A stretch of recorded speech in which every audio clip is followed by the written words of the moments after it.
shall we begin? Let the games begin. All right. A new age has begun. An age of freedom. Are you not entertained? Are you not entertained? Get to the chopper! This is going to be quite the ride.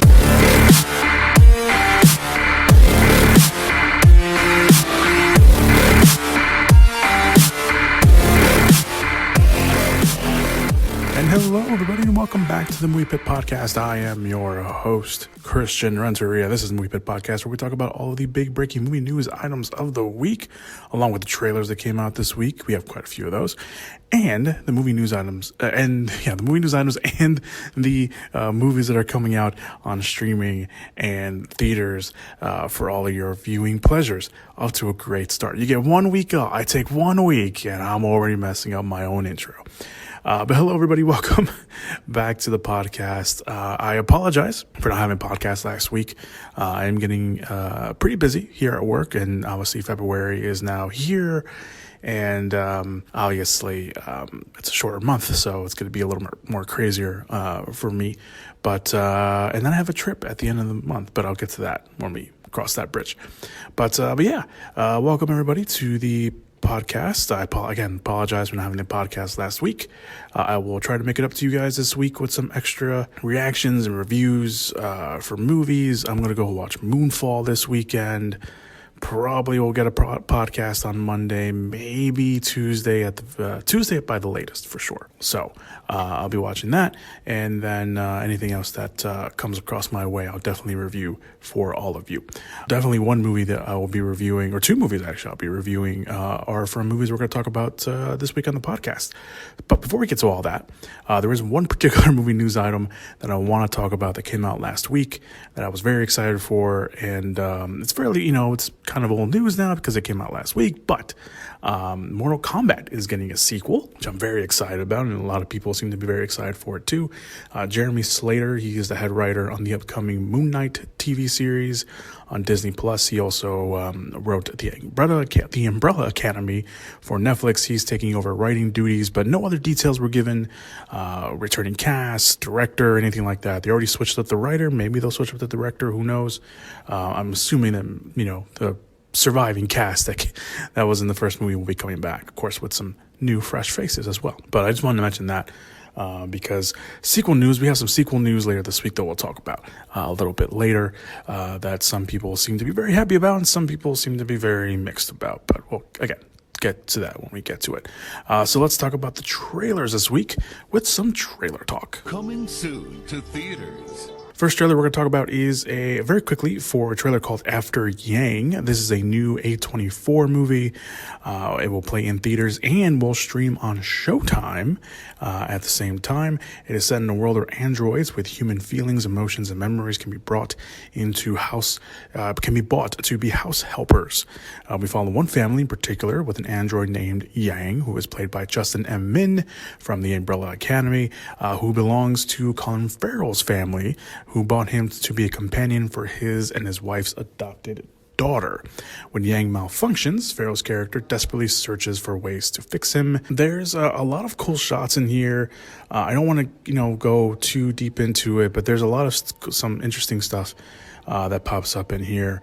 It looks like at one point Farrell was probably looking into Yang's memories. From the looks of it, it looks like Yang may have been an actual person at some point, because there's one character that kind of comes in and she looks very, she looks like she knows Yang from another life.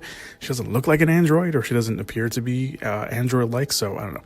But it's A24. It's made the film festival circuits already. It's rave reviews, so it looks like another home run for them. It doesn't look like it's one of the... It looks like it's more on the drama heavy side of A24 and not the, psychological thriller, horror, bonkers third act kind of movies. So let's go wait to see on that. So in theaters and streaming on Showtime, After Yang will premiere on March 4th. The next trailer we're going to talk about is the first trailer for the upcoming thriller No Exit. This dropped this week, and it looks pretty good. looks pretty good. Speaking about psychological thrillers, this looks like one of those psychological thrillers. The movie stars Havana Rose Lee, which I did not look up what she was in. I apologize for that. I think she's still pretty new to the scene, so I don't think she's that well known. But she plays a character named Darby, who is at a rehab facility, who gets a call that her mother is in the hospital, but she can't leave due to the rules. Of course, Darby escapes, steals a car, and then is faced with a snowstorm that blocks the roads for her to leave. She ends up at a visitor center with a small group of people who are stuck from the storm as well. But Darby makes a shocking discovery when she finds out that one of the people she is stuck in there with has a child kidnapped in their van, and she has to rescue the girl and find out who it is and survive the night. The movie is based off a novel of the same name by Taylor Adams, No Exit, in case you missed that. The cast is pretty small. Danny Ramirez, Dale Dickey, Mila Harris, and Dennis Haybert. This definitely gave me Bad Times at the El Royale vibes in the trailer. I mean, the trailer's not, like that trailer, because the trailer for the Bad Times at the El Royale, or Bad Times at the El Royale, that was a really good trailer, and that kind of set the mood for what the movie is. I think I have to watch that again. I haven't been a while. Anyway, going off on a tangent, but this kind of gave me that vibe a little bit because Darby goes out and she sees the child and she goes back in. And you could just see, kind of her demeanor change and trying to figure out who it is.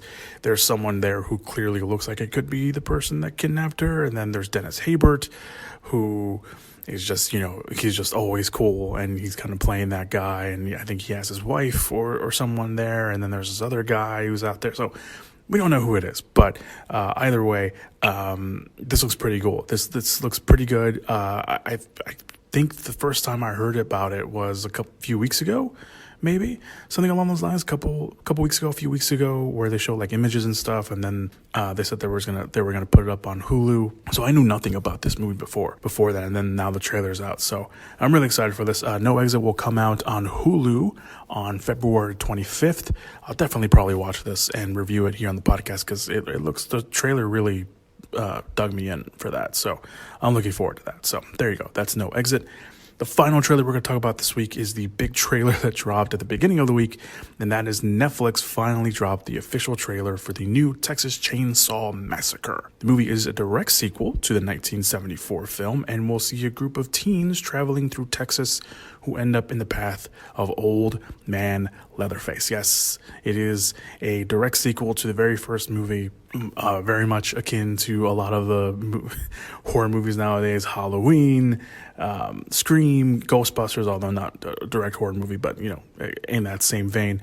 On top of this, the original survivor of the first movie, Sally, now played by a new actress, Owen Fourier, I think that's how you pronounce. That's probably not how you pronounce her name. She was in Mandy. She played one of the people that Nick Cage faces off with. I think she was like one of the last people he faces off with in like the temple, I think, if I remember correctly.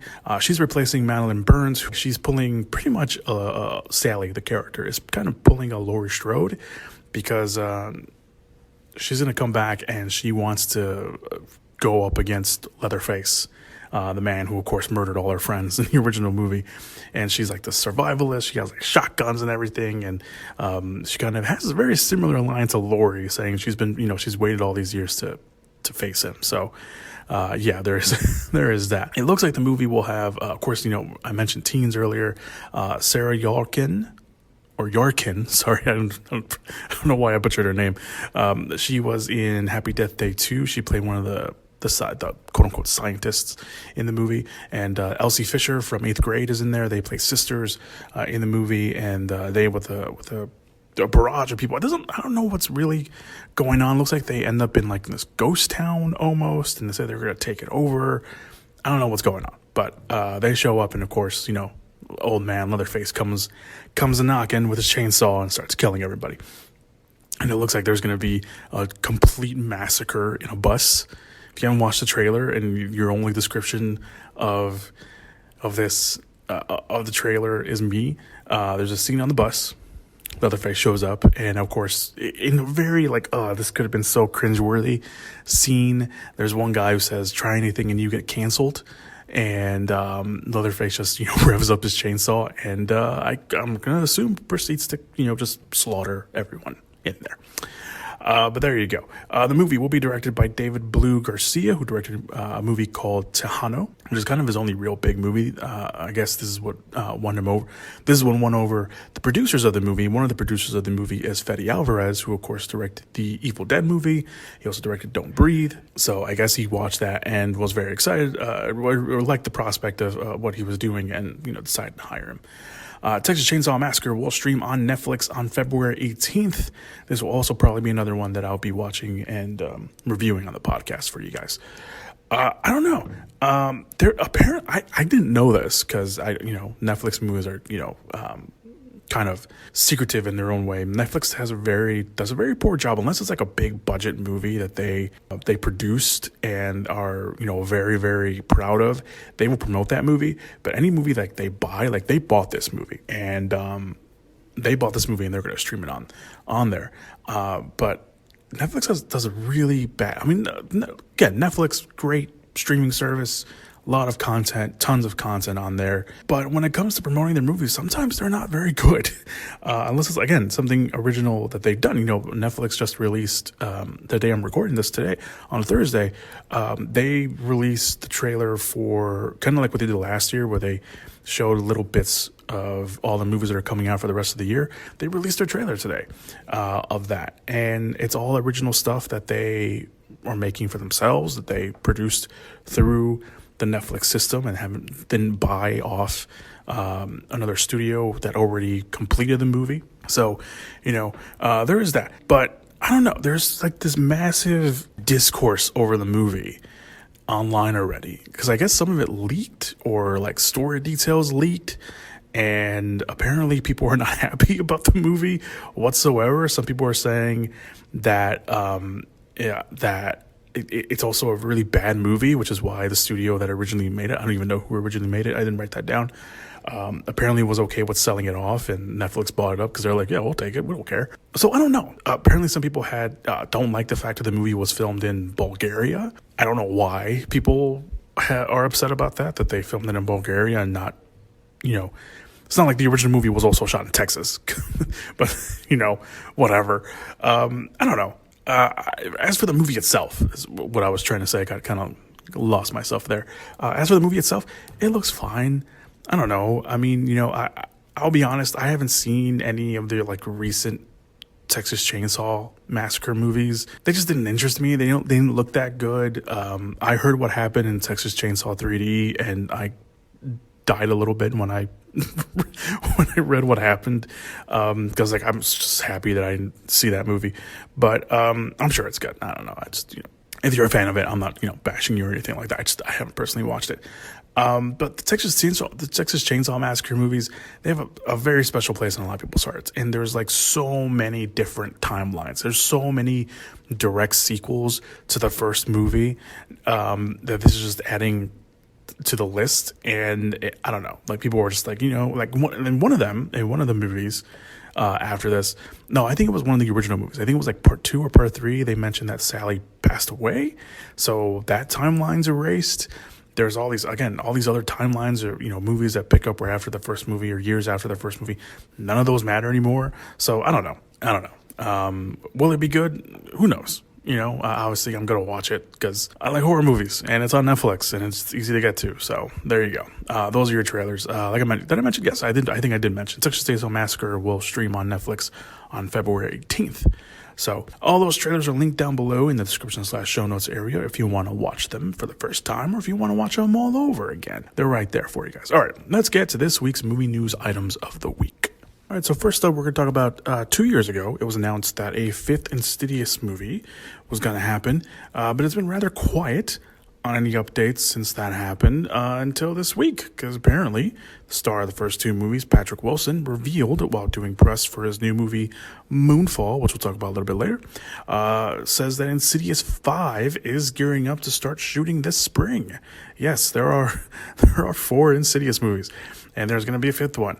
Wilson is actually making his directorial debut on Insidious 5, which is actually pretty cool, and will return alongside Ty Simpkins, who played his son Dalton in the first 2 movies. And the 5th movie will take place 10 years after the events of Insidious 2, which came out in 2013, and we'll see Dalton at college. Scott Teems, one of the co-writers of Halloween Kills, has written the script, which is based off an idea by series co-creator Leigh Whannell, of course the other one being James Wan, which coincidentally, Leigh Whannell made his feature-length directorial debut on Insidious Chapter 3, which was a prequel to the first 2 movies. Despite the production start date, no word yet on when the movie will be released or if any other characters will be returning. I'm assuming that Rose Byrne will pop up as a character because she is the mother of that, and the wife of Patrick Wilson's character. I don't think you can really have an Insidious movie without Lynn Shay at some point. I'm sure she'll pop up like in a cameo or something, because there's no way you can have an Insidious movie without her in it, really, when you think about it. So there you go. The last Insidious movie came out in 2018, so it's been a while since we've had an Insidious movie. I liked the first 2 movies. Part 3 was okay. I think it took a while for it to really gear up, and then by then it kind of, just ended. And then part 4 wasn't really that memorable, to be honest. I think I don't know. I didn't like it as much as the other ones, to be completely. I think the first 2 are great. Obviously, it's James Wan, Leigh Whannell, when they were, on their triumphant circuit, and the Conjuring movies. So I wouldn't mind seeing another Insidious movie. You're bringing back 2 characters that haven't been in the series since those 2, and I think it'll be fun to kind of dive back into those characters a little bit and see kind of what's happening, really. I mean, besides it being, family story or family trauma, there's going to be some ghosts in there, and we'll see what happens. Maybe the lipstick demon, as he's been called, will come back, scare the crap out of all of us one more time, but we'll see. We'll see what happens with that. But I'm looking forward to it. I think I'm more interested in the fact that it's going to be Patrick Wilson's directorial debut. I think that'd be really cool. Moving on to the next topic. Taraji P. Henson has joined the new adaptation of The Color Purple, which will be directed by Blitz Bazawal. I think, I don't know if that's how you pronounce it, but Bazawal was the director on Black is King, which was the Beyonce movie, the kind of loose adaptation of The Lion King they put up on Disney Plus. That's what it is. That's where Blitz Bazawal comes from. Taraji B. Henson will play Shug Avery, a jazz and blues singer and a longtime mistress of a Mr. Albert Johnson, for anyone familiar with The Color Purple, before becoming Cecile Harris's confidant. The character was played by Margaret Avery in the Steven Spielberg 1985 version, which was still talked about to this day, which of course got her nominated for Best Supporting Actress at the Oscars. The character has also been played by Heather Headley, Michelle Williams, and Jennifer Hudson on stage. So the character has some mighty big shoes to fill, but Henson is more than capable of doing that.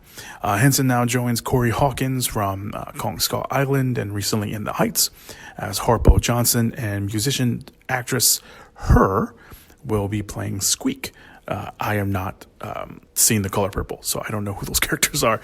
But I'm sure anyone who's listening to this has knows that, or has read the book or seen the play. Oprah Winfrey, who appeared in the 1985 movie, who played Sophia. She will be one of the producers on the movie, along with Steven Spielberg through his Amblin Entertainment banner, and Quincy Jones will also be a producer on the movie. The Color Purple will be released on December 20th next year. I'm sure we'll be getting more casting announcements as production on that will start revving up soon as well. Geoffrey Rush will play Grucho Marx in a film called Raised Eyebrows. The film is based off a memoir, Raised Eyebrows, My Years Inside Groucho's House, by Stephen Stollier. I think that's how you pronounce his last name. If not, I apologize. He will be portrayed in the movie himself by Charlie Plummer, who was in All the Money in the World. He played the Getty grandson that got kidnapped, and then he was also in the Hulu series Looking for Alaska. So he's playing Solier. Sienna Miller she was the wife in American Sniper, and G.I. Joe Rise of Cobra, where she played the Baroness. I don't know why I had a hard time, like, where where do people actually really know Sienna Miller from? And like, I know her from The Baroness for some reason, from the G.I. Joe movies, but I think enough people have probably seen American Sniper to know that she plays the wife. And she's also been in some other stuff. Sienna Miller's a great actress. But she does a lot of movie roles where maybe not a lot of people have seen those movies, so I just have to pick two projects that people won't know her from. Anyway, she is going to play Erin Fleming. She plays Groucho Marx's girlfriend turned manager who took control over his personal and professional life later in his life. So there you go. That was a very weird way I put that sentence. Anyway. Oren Moverman, who directed the movie Rampart, the one with Woody Harrelson, he will direct the movie, which has a very weird Hollywood trivia connected to it because he was writing the script for the movie when it was first worked on and announced back in 2015. And back in 2015, he was just a writer on the movie because the director of the movie was going to be Rob Zombie. And I do not like that because I'm not the biggest fan of Rob Zombie's directed movies, which I'm pretty sure I've said that here on the podcast multiple times. But now Rob Zombie is no longer attached, and Moverman has come up onto the director's chair, which good for him. No release date is set just yet, but Geoffrey Rush is playing Groucho Marx. You see Geoffrey Rush, you see a picture of Groucho Marx, especially later in his life. That's a pretty good casting. I'm not gonna lie. So. There you go. And Groucho Marx, by the way, if you don't know who he is, if you call yourself a movie buff or a movie lover and you don't know who the Marx Brothers are, what are you doing? What do you do? Stop listening to the podcast and go watch a Marx Brothers movie. Go watch all of them. They're very good. Very, very good. All right. Moving on to the next quick tidbit of movie news items. Joseph Gordon-Levitt will play cult leader Jim Jones in the new psychological thriller White Knight. Night as in day and night. Also joining is Chloe Grace Moretz, who will play surviving cult follower Deborah Layton. White Knight is based on Layton's best-selling memoir, Seductive Poison, very good title, in which she retells her story from rising in the ranks of the People's Temple Inner Circle. Of course, that is what Jim Jones called his cult, People's Temple, and her struggle to tell the truth to the world once Jones's plans were revealed. The movie will be directed by Annie... I'm going to mispronounce her last name. Swatchguy, I think maybe. She's a Norwegian director who has only done a handful of, not even a handful. She's done only maybe 2 movies, Norwegian movies. So she's making kind of her American debut, I suppose. And it is written by William Wheeler, who wrote Queen of Catway, Ghost in the Shell, and the Lego Ninjago movie. Couldn't say that for whatever reason. But he's writing that. Filming will begin this spring. I like Joseph Gordon-Levitt. I don't know if I see him as Jim Jones. I don't know. That's good. That's a interesting casting, but I'm sure Joseph Gordon-Levitt will pull it out of the park. And Chloe Grace Moretz, very capable of, given the right material. So this sounds pretty interesting. I don't know why we're so fascinated with Jim Jones. I mean, I get why we're fascinated with Jim Jones. I do. As a society, I get why we're, fascinated with Jim Jones. I mean, we got the phrase drinking the Kool-Aid because of Jim Jones. Unfortunately, considering how we got that phrase. But yeah, there you go. That's another Jim Jones movie to add into the lexicon of Jim Jones movies, if you will. Moving on to the next movie news item. Sony Pictures is in talks with Dakota Johnson for their in-development Madam Web movie, which, yes, is a character from the Spider-Man movies, which means that, yes, this movie will be part of the Sony Marvel Universe movies like Venom and Venom Let There Be Carnage, and eventually coming out, maybe, Morbius. TV series director S.J. Clarkson, who has done TV series like Dexter, Banshee, Jessica Jones, The Defenders, and Succession, will be directing the movie, with Morbius screenwriters writing the script, which I don't know if that's a good thing or bad thing. Now, for those not in the know, Madam Web in the comics and the TV animated series is an elderly woman with a neuromuscular disease that confines her to a life support system that mirrors a web, aka Madam Web. She does have some mythical powers and acts as a guide to Spider-Man in certain stories, and insiders say that they obviously want to change the character a bit because Dakota Johnson is not an elderly woman, but they say that she may that they may turn her into Sony's version of Doctor Strange. I don't know how I feel about the casting. I mean, I haven't, perfectly honest, I have not seen a lot of what Dakota Johnson has done. I mentioned at Bad Times at the El Royale earlier. She was in that. I liked her in that. But other than that, I haven't really seen her too much. I have never seen the 50 Shades of Grey movie, so I have nothing really to judge her on. So other than, you know, how she portrays herself in interviews and stuff like that. But guess, I mean, this is the first time that Sony has tried to do a Spider-Man women movie. You know, they tried doing a Silver Sable and Black Cat movie that ended up getting delayed, and then they were gonna split up the characters and do individual movies, and that didn't turn out to work. And then they were gonna do a Spider-Woman movie that Olivia Wilde is attached to direct. So I don't know if that's still happening or not, but we'll see. So yeah, I don't know. I feel okay about it. I don't know how fans will see the change to Madam Web, but Dakota Johnson's kind of well liked, so I guess they'd be okay with that. And an absolute shock to no one, Scream, aka Scream 5, is getting a sequel, and it will bring back the same creative team and directors Matt Valenti Oakland and Tyler Gillette, aka Radio Silence, who of course directed Ready or Not. They will also bring back writers James Vanderbilt and Guy Busick. Kevin Williamson, the original writer of the Scream franchise, who returned to executive produce, will return to do the same. Scream 2022 wrangled up over $100 million at the box office, showing there is still a lot of eager fans for Ghostface and for horror, even in the pandemic. So again, it was not really a shock to anybody that they would be bringing back or they would be doing another Scream movie whatsoever. Here's the kicker. Besides this one, though, here's the real kicker. Because the fact that they're doing another Scream isn't necessarily too surprising. When they're going to start filming, they're expected to start filming this summer. So that to me is the real kicker. Obviously, I'm pretty sure they'll bring back some of the surviving cast members that were left from the original or from this new one. But as for like Nev Campbell and some of the more legacy characters that were involved, I don't know if they'll bring them back.